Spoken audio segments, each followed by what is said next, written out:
Entry करनी है, gap नहीं बनाना। दिल में अगर ठान लिया ना कि गैप नहीं बनाना, 2 साल की इसमें लिखा हुआ कमेंट में कि मेरे को 2 साल हो गए नौकरी ढूंढते हुए। यार 2-2 साल होते हैं यार गैप बनाते हुए। यार तुम्हारे कमेंट पढ़ पढ़ करके मुझे भी रोना आ जाता है यार, कि आप लोग कैसे 2-2 साल वेट कर रहे हो यार। घर बैठ करके वेट होता है यार 2-2 साल का।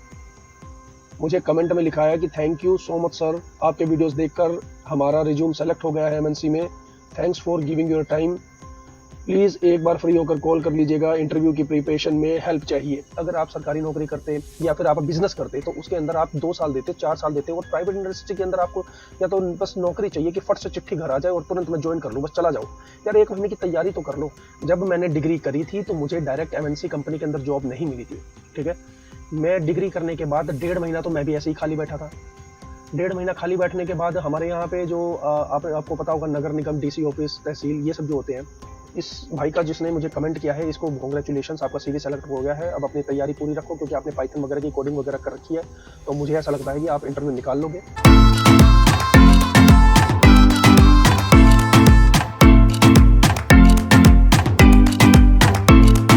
दोस्तों मुझे ये बताते हुए बहुत ज़्यादा खुशी हो रही है कि मैंने जो इस पर्पस के साथ ये चैनल बनाया था कि ज़्यादा से ज़्यादा साथियों को, जैसे मैंने स्ट्रगल किया है और साथी स्ट्रगल कर रहे हैं, बीटेक डिग्री वाले, बीएससी वाले, तो जब वो स्ट्रगल कर रहे हैं और किसी को अगर नौकरी मिल जाती है या किसी का सीवी सेलेक्ट हो रहा है तो मुझे बहुत ही खुशी होती है। मैं नहीं चाहता कि कोई खाली बैठे या गैप करे और इधर उधर भटके। तो मुझे बड़ी खुशी हो रही है बताते हुए कि पहला कैंडिडेट जिसका मुझे कल कमेंट आया और इतनी ज़्यादा खुशी हो रही है कि उसने मुझे कमेंट में लिखा है कि thank you so much sir, आपके वीडियोस देखकर हमारा रिज्यूम सेलेक्ट हो गया है एमएनसी में। Thanks for giving your time. Please एक बार फ्री होकर कॉल कर लीजिएगा, इंटरव्यू की प्रिपरेशन में हेल्प चाहिए। तो इतनी खुशी हुई कि अगर मेरी वीडियो देख करके किसी भाई का सीवी जो है वो सेलेक्ट हो जाता है एमएनसी कंपनी के अंदर, और जो गाइडलाइंस मैं बताता हूँ उनको अगर आप फॉलो करते हैं, क्योंकि देखो आप सरकारी नौकरी की जब तैयारी करते हो तो उसके अंदर आप साल लगाते हो, 2 साल लगाते हो, 4 साल लगाते हो। लेकिन दोस्तों जब प्राइवेट कंपनी की बात आती है, प्राइवेट इंडस्ट्री के अंदर आप डिग्री करने के तुरंत बाद पहले दिन से नौकरी कर सकते हो। लेकिन जब मैं बार बार कहता हूँ कि भाई 1 महीने की तैयारी कर लो, तैयारी के साथ जाओ, आप परफॉर्मेंस भी अच्छी दोगे, सब कुछ अच्छा होगा। और लेकिन कोई मानता नहीं है, इस चीज को सीरियस नहीं लेता। मुझे जहां तक ये दिख रहा है कल 20 कमेंट आए और इस 20 कमेंटों में सबसे ज्यादा यही लिखा हुआ था कि स्किल्स है मेरे पास लेकिन नौकरी नहीं मिल रही है, सीवी नहीं सेलेक्ट हो रहा है। लेकिन मेरे को इतना डैम श्योर मैं आपसे ही कह सकता हूँ, क्योंकि अभी तक मैंने जितने भी लोगों के सीवी चेक किए सब के अंदर कुछ ना कुछ गड़बड़ थी, वो मैं आपको बता ही चुका था। बार बार मैं यही बताता रहता हूँ कि आपका कहीं ना कहीं या तो सीवी ठीक नहीं है, कहीं कम्युनिकेशन स्किल ठीक नहीं है, कहीं कुछ गड़बड़ है, कुछ गड़बड़ है। लेकिन ये प्राइवेट नौकरी है, मल्टीनेशनल कंपनी के अंदर, आईटी कंपनी के अंदर अगर जॉब करनी है, 1 महीने की तैयारी करनी है, वो आप करने को तैयार नहीं हो। ये चीज मैंने देखी है। मैं जितने भी कमेंट देखता हूँ कमेंट के अंदर यही होता है कि नहीं लग रही है, नहीं हो रहा है सीवी सेलेक्ट। लेकिन फिर जब मैं उसका सीवी मंगवाता हूँ देखता हूँ कि यार उसके अंदर या तो सीवी फॉर्मेट की गलती होती है, कीवर्ड्स की गलती होती है, या फिर उस बंदे के अंदर स्किल्स ही नहीं होती। बहुत सारी ऐसी मिस्टेक्स मुझे देखने को मिल रही है। मैं बार बार आपसे यही रिक्वेस्ट कर रहा हूँ कि भाई अगर आप सरकारी नौकरी करते या फिर आप बिजनेस करते तो उसके अंदर आप 2 साल देते, 4 साल देते, और प्राइवेट इंडस्ट्री के अंदर आपको या तो बस नौकरी चाहिए कि फट से चिट्ठी घर आ जाए और तुरंत मैं ज्वाइन कर लूँ, बस चला जाऊँ। यार 1 महीने की तैयारी तो कर लो। बार बार यही कहता हूँ, आईटी इंडस्ट्री के अंदर कोई सिफारिश नहीं लगती, ठीक है। आप सिर्फ अपना सीवी जो है वो शेयर करवा सकते हो रेफरेंस के थ्रू। उसके बाद जो इंटरव्यू देना है वो आपको खुद को देना है, कोई आपकी सिफारिश नहीं लगाएगा। ये बात मैं आपको बार बार बता चुका हूँ। और 20 से ज्यादा मेरे को कमेंट, अभी जो आपको पता है कि मैं हर कमेंट के ऊपर जवाब देता हूँ, और 20 से ज्यादा कमेंट जो आए हैं उस पर सिर्फ और सिर्फ ये लिखा हुआ है कि हमारी जॉब नहीं लग रही है, नहीं लग रही है। तो मैं बार बार पहली बात मैं जो कहता हूँ उसको फॉलो कर लो। सबसे पहला पॉइंट कि पेशेंस रखो, ठीक है। पेशेंस रखो, प्रेशर नहीं लेना है, किसी भी तरीके का प्रेशर आपको नहीं लेना है। दिमाग को ठंडा रखो, पेशेंस के साथ काम करेंगे, वन बाय स्टेप काम करेंगे, ठीक है। मैं अपनी बात बताता हूँ, हो सकता है कि आपको वो आपको इस चीज से थोड़ा सा मोटिवेशन मिले। जब मैंने डिग्री करी थी तो मुझे डायरेक्ट एमएनसी कंपनी के अंदर जॉब नहीं मिली थी, ठीक है। मैं डिग्री करने के बाद 1.5 महीना तो मैं भी ऐसे ही खाली बैठा था। 1.5 महीना खाली बैठने के बाद हमारे यहाँ पे जो आपको पता होगा नगर निगम, डीसी ऑफिस, तहसील, ये सब जो होते हैं, तो हमारे पड़ोस में एक मैडम रहती थी। तो उन्होंने मेरे को राशन कार्ड जो होते हैं ना, राशन कार्ड वो ऑनलाइन हो रहे थे, तो उसकी एंट्री हमें करनी पड़ रही थी। तो उन्होंने वो मेरे पास आई, बोली कि ये एंट्री ऑनलाइन करनी है, कंप्यूटर में चढ़ानी है, एक्सेल फाइल में। तो मैं खाली बैठा था। अब अपने दिमाग को प्रेशर देने की बजाय अगर मेरे को एक स्किल सीखने को मिल रही है एक्सेल के अंदर, तो मैं क्यों ना सीखूं। मेरे पास लैपटॉप था, मैंने ले लिए। 10 रुपए पर एंट्री मुझे मिलते थे, ठीक है।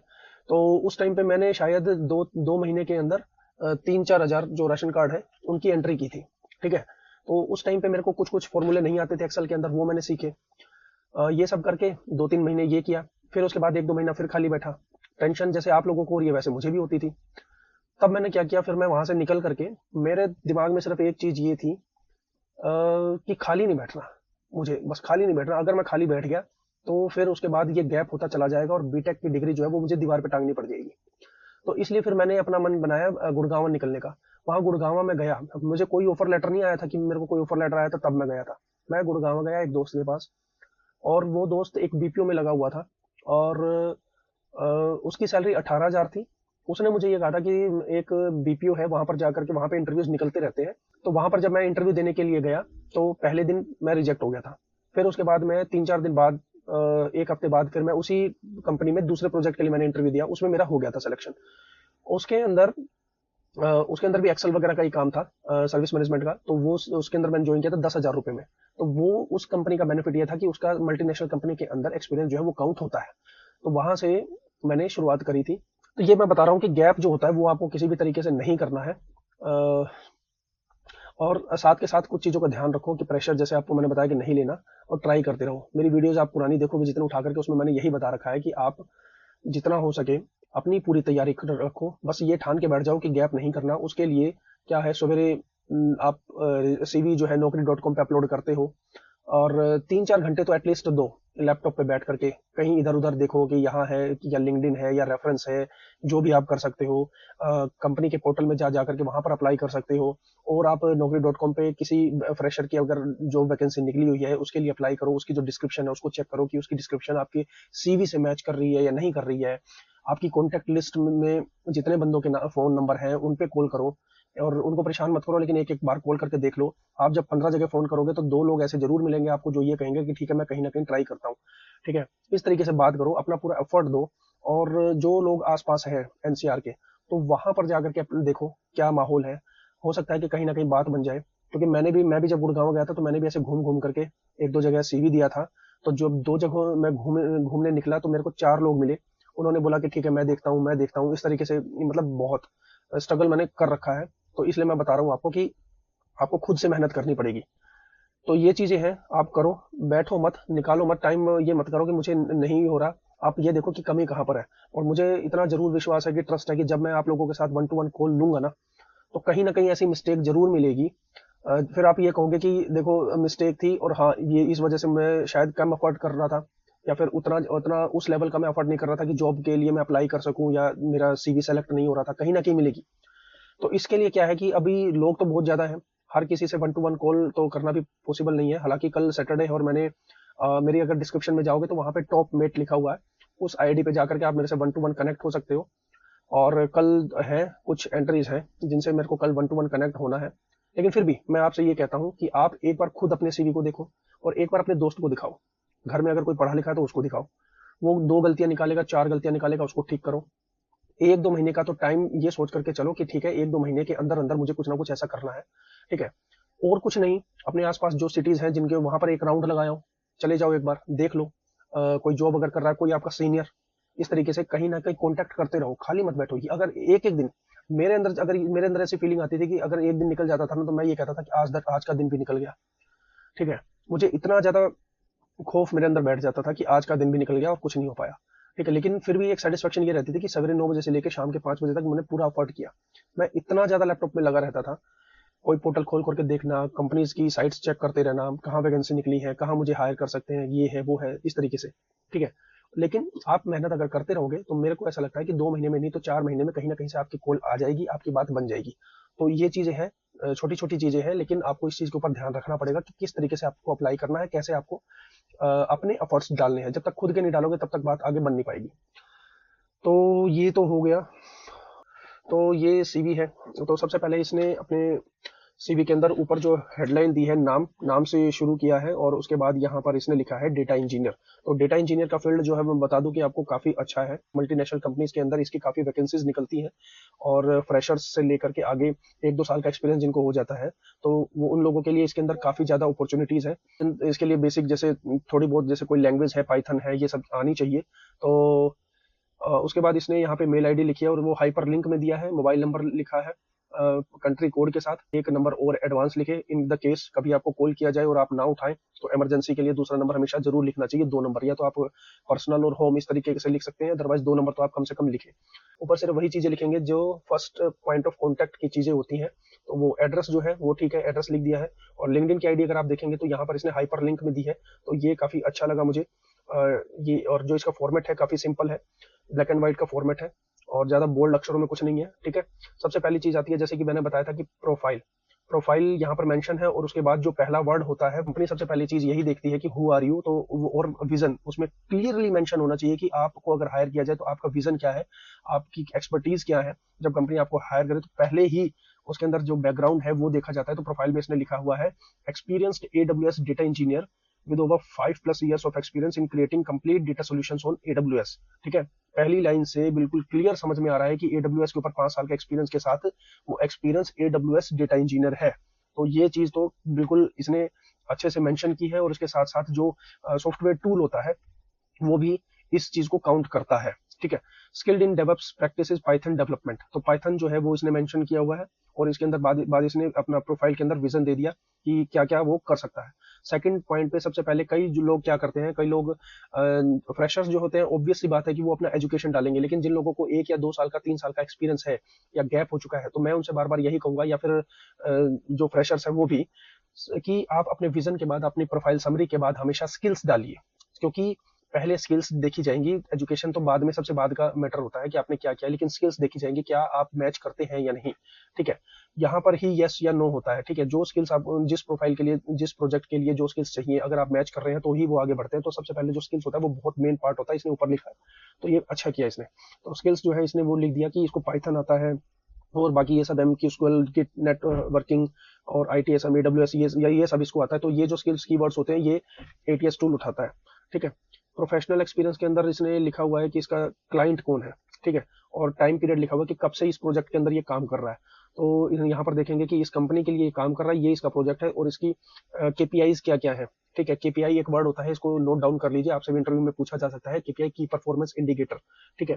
तो मेन कीज क्या है, मेन रोल क्या है आपके, तो वो चीज इसने यहाँ पर डिफाइन की हुई है। अभी इम्प्लीमेंटेड इंफ्रास्ट्रक्चर एट कोड, ये हो गया, ठीक है। तो ये इसकी प्रोफाइल समरी है कि इसने क्या क्या, ये क्या क्या रेगुलर जो डे टू डे एक्टिविटी है वो किस तरीके से क्या करता है, तो वो सब इसने यहाँ पर मेंशन किया हुआ है, ठीक है। एक कंपनी के अंदर कई बार क्या होता है कि 2 से 3 प्रोजेक्ट आपको मिल जाते हैं, ठीक है। तो मैं उसमें 3 या 4 प्रोजेक्ट डालने की बजाय एक जो मेन प्रोजेक्ट आपका जो है आप उसको मेंशन कर दो और बाकी के आप क्लाइंट मेंशन कर सकते हो कि ये क्लाइंट है, इनके लिए भी मैं काम करता हूँ। जो आपकी वर्किंग है, जो आपकी KPI है, जो आपकी डे टू डे एक्टिविटी है, वो सबसे बड़े प्रोजेक्ट के लिए आप मेंशन कर दो। CV भरने से मतलब नहीं होता, ठीक है। 3 पेज का बना दो, 4 पेज का बना दो, CV भरने से मतलब नहीं होता। जब आप शॉर्ट CV देते हैं, जैसे फ्रेशर के लिए 1 पेज का और उसके बाद 2-3 साल का भी एक्सपीरियंस है, 4 साल का एक्सपीरियंस है, तो 2 पेज का बहुत है, 1.5 पेज का। तो उस हिसाब से मैं बता रहा हूँ आपको कि डे टू डे एक्टिविटी जो है वो उसके अंदर इसने मेंशन की है और इससे समझ में आ रहा है कि हाँ किस MNC कंपनी में किस बड़े प्रोजेक्ट के लिए काम कर रहा है, क्या इसकी KPIs है। उसके बाद इसने सेकंड एक्सपीरियंस डाला हुआ है पिछली कंपनी का, उसके अंदर ये जूनियर डेटा इंजीनियर थे और इतने से इतने टाइम पीरियड के अंदर और इस लोकेशन के अंदर इसने किया हुआ है। किसी भी लाइन को इसने बोल्ड नहीं लिखा हुआ, फॉर्मेटिंग इसकी बहुत अच्छी है। और उसके साथ साथ पिछली कंपनी के अंदर जो इसके बड़े प्रोजेक्ट थे उन दोनों को इसने डाल दिया, वहां के KPIs मेंशन कर दिए। उसके बाद आते हैं सर्टिफिकेशन।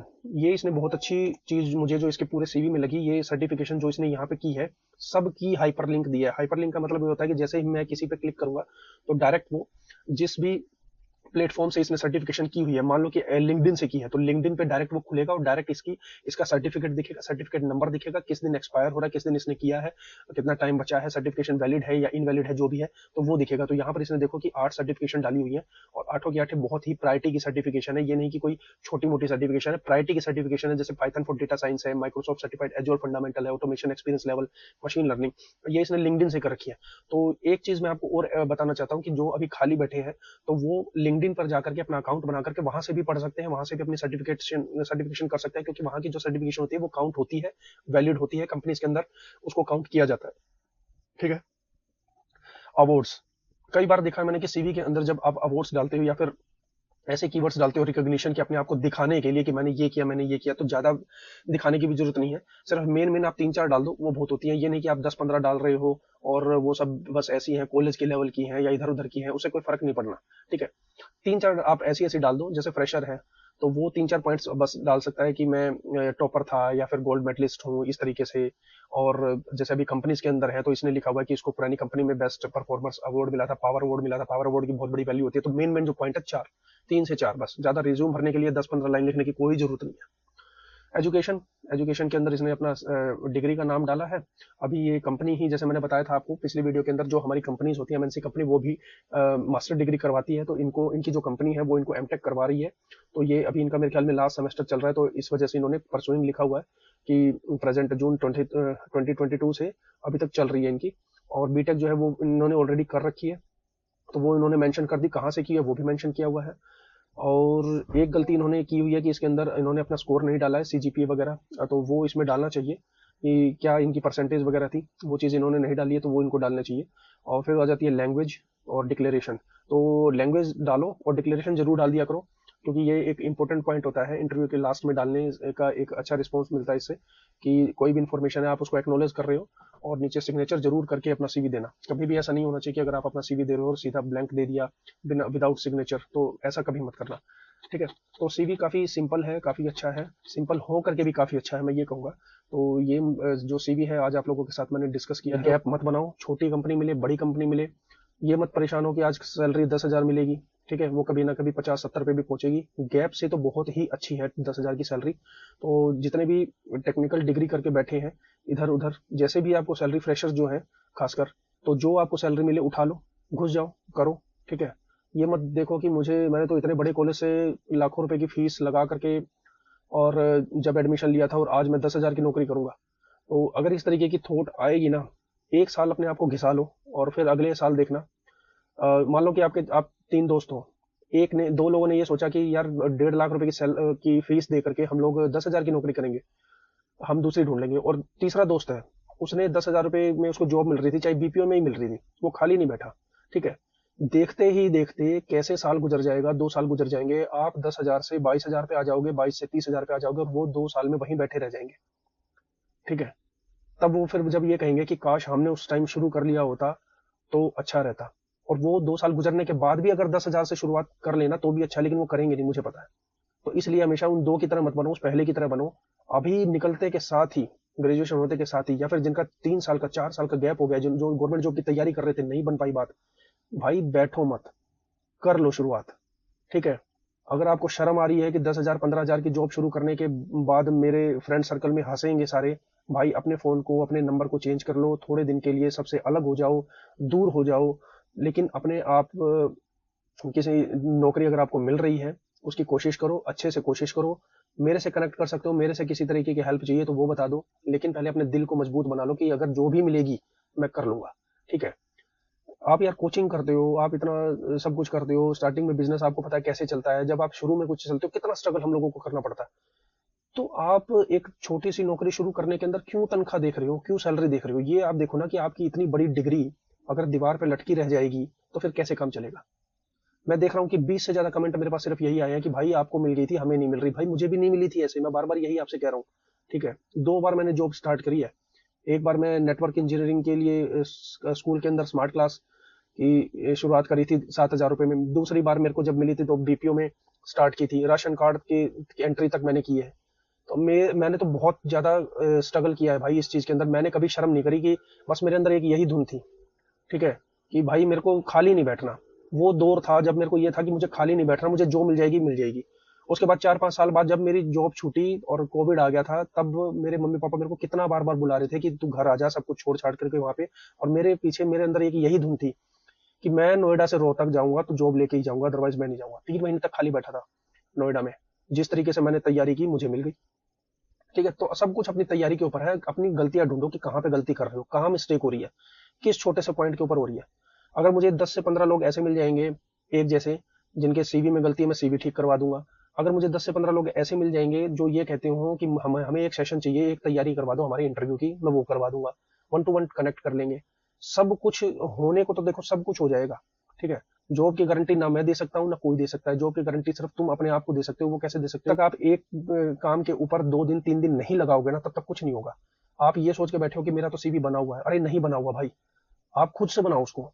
अगर बना चुके हो तो उसको पढ़ो, एक एक लाइन को उसको पढ़ो। पढ़ लिया तो बैठो, बैठ करके अपने किसी फ्रेंड को कहो कि मेरा इंटरव्यू ले। तो वो फिर आपसे इंटरव्यू लेगा, तब अपने सीवी को उसके अंदर उसको बताओ। वो जो क्वेश्चन 5 क्वेश्चन पूछेगा, फिर हंसी भी आएगी, शर्म भी आएगी, पहली बार आएगी। उसी काम को अगले दिन खड़े होकर के फिर करो। फिर जब दोबारा करोगे तो कॉन्फिडेंस आएगा। फिर अगर उसमें भी शर्म आ रही है तो तीसरी बार करो, अगले दिन उठ करके 3 बार करो। अपने सीवी की जो झिझक है वो खत्म हो जाएगी। जिसकी कम्युनिकेशन स्किल अच्छी नहीं है, वो कम्युनिकेशन स्किल की तैयारी करे। ठीक है। जिसकी टेक्निकल स्किल्स नहीं है, कोई कोडिंग कर लो 1 महीने की, 2 महीने की। किसी इंस्टीट्यूट में जाओगे, मान लो वहां पर जाओगे, आपको कोई ऐसा बंदा मिल गया जो वो भी तैयारी कर रहा है, उसको कुछ पॉइंट्स ऐसे पता है जो वो आपके साथ शेयर कर ले, जो अप्लाई करने के, तो वो कर लो। ठीक है, 1 महीना तो तैयारी कर लो। ठीक है। अगर आपको ये लगता है कि मैं कम्युनिकेशन लेवल में भी अच्छा हूँ, मेरे पास स्किल्स भी है, मेरे पास सीवी भी ठीक बना हुआ है, मेरे लिंक्स भी हैं, तो रेफरेंस ढूंढो। रेफरेंस कंपनीज के अंदर ढूंढो, अपने सीनियर से बात करो। अगर वो 1 या 2 3 4 कोई भी आपका सीवी जो है लगा देता है, फिर टाइम का वेट करो, 1 से 2 हफ्ते। अगर फिर भी कहीं बात नहीं बन रही है तो फिर एनसीआर के लिए निकल जाओ, 2 4 दिन हफ्ता लगा करके आओ, देखो क्या माहौल है। जिस पीजी में आप जाओ, क्या पता वहां कोई मिल जाए। कंपनीज के अंदर जाओ, कंपनीज के बाहर लोग खड़े हैं या नहीं खड़े हैं, गुड़गांव में बीपीओ में चले जाओ, वहां पे बात करो। बीपीओ के बाहर खड़े होंगे, सब आते हैं सुट्टा मारने के लिए, उनसे बात करो कि मैं फ्रेशर हूँ, मैं जॉब ढूंढ रहा हूँ भाई, मेरे को अगर आप रेफर कर दो तो नई बात पता लगेगी। एंट्री करनी है, गैप नहीं बनाना। दिल में अगर ठान लिया ना कि गैप नहीं बनाना, 2 साल की, इसमें लिखा हुआ कमेंट में कि मेरे को 2 साल हो गए नौकरी ढूंढते हुए, यार 2 2 साल होते हैं यार गैप बनाते हुए यार।